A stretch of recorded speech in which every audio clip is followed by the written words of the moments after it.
சவுக்கு சங்கர் அண்ணாமலையனை பத்தி மறுபடியும் ஒரு பொய் சொல்லியிருக்காரு. அது என்னன்னு பார்த்துட்டு வாங்க. ஒரு 15 நாட்களுக்கு முன்னதாக திரு அண்ணாமலை அவர்கள் தமிழக பாஜகவில் இருந்து ராஜினாமா செய்வதற்காக டெல்லி சென்றிருந்த சமயத்தில் அவர் உள்துறை அமைச்சரை பார்த்த சமயத்தில் 3 நாட்களுக்கு தேசிய ஊடகங்கள் வெறும் அண்ணாமலையை பற்றி கூவி கொண்டிருந்தது நினைவிருக்கிறதா இல்லையா? அண்ணாமலை தவிர எந்த நியூஸுமே இல்லை. 3 நாளைக்கு 15 கோடி.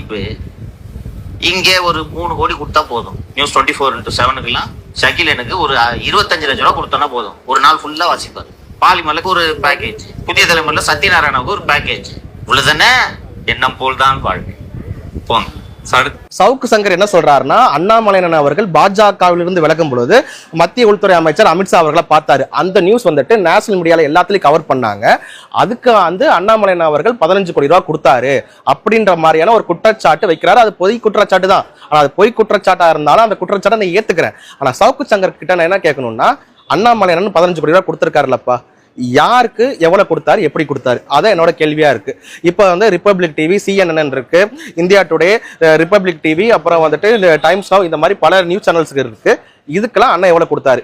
இப்போ இந்தியா டுடேக்கு 1 கோடி, டைம்ஸ் நவுக்கு 50 லட்சம், CNN-க்கு 30 லட்சம், இந்த சேனலோட ஹெட்டா இருக்கக்கூடிய இவருக்கு இவ்வளவு கொடுத்தாரு அப்படின்றத படி நீ சொல்லு. ப்ரூஃப் வேண்டாம். ஏன்னா நான் ப்ரூஃப் கூட கேட்கல சவுக்கு சங்கர் கிட்ட. அந்த 15 கோடிக்கு உண்டான லிஸ்ட் போட்டு கொடுக்க சொல்லுங்க. சவுக்கு சங்கரால கொடுக்க முடியாது. சவுக்கு சங்கரோட நோக்கம் என்னவாக இருக்குன்னா, விஜய்க்கு போட்டியாக யாரும் வந்துடக்கூடாது. ஏன்னா விஜய் அவர்களுக்கு போட்டியாக எடப்பாடி பழனிசாமியும் கிடையாது, உதயநிதி ஸ்டாலினும் கிடையாது. விஜய் அவர்களுக்கு போட்டியாக வரக்கூடியது அண்ணாமலையன் அவர்கள் மட்டும்தான். அப்படின்ற பட்சத்துல அண்ணாமலையன் அவர்களை பத்தி தினமும் ஏதோ ஒரு விஷயத்த அவதூறு பரப்புறாரு. அதுக்கடுத்து யார் அவதூறு பரப்புறாருன்னா, தனுஷ் அவர்கள் இப்பதான் ஒரு இயக்கம் ஆரம்பிச்சு செயல்பட்டுக்கிட்டு இருக்காரு. அது அரசியல் கட்சியா கூட மாத்துவாருன்னு சொல்ல கிடையாது. அவரோட வீடியோவெல்லாம் பாருங்க நீங்க. சவுக்கு சங்கரை ஒண்ணு தனுஷை இழிவுபடுத்தி பேசுவாரு, அதுக்கடுத்து அண்ணாமலையனை பத்தி அவதூறு பரப்பாரு.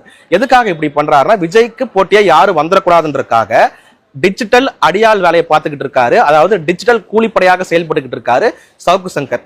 இப்படி சவுக்கு சங்கர் அவர்கள் அண்ணாமலையனை பத்தி பேசுற ஒவ்வொரு வீடியோக்கும் நான் கவுண்டர் கொடுப்பேன். அதே மாதிரி தனுஷ் அவர்களை பத்தி நீங்க தரம் தாழ்ந்த விதத்துல நீங்க பேசுனீங்கன்னா அதுக்கும் நான் கவுண்டர் கொடுப்பேன். ஏன்னா நீங்க விஜய்க்காக ஆதரவா செயல்படும் போது விஜய்க்கு எதிராக இருக்கக்கூடிய சக்திகளுக்கு நான் ஆதரவா பேசுவேன். ஆனா திமுகக்கும் அதிமுக ஆதரவா பேச மாட்டேன். அண்ணாமலையனுக்கும் நான் ஆதரவா பேசுவேன். தனுஷ் அவர்களுக்கு நீங்க பிலோ த பெல்ட் போனீங்க நான் கண்டிப்பா பேசுவேன்.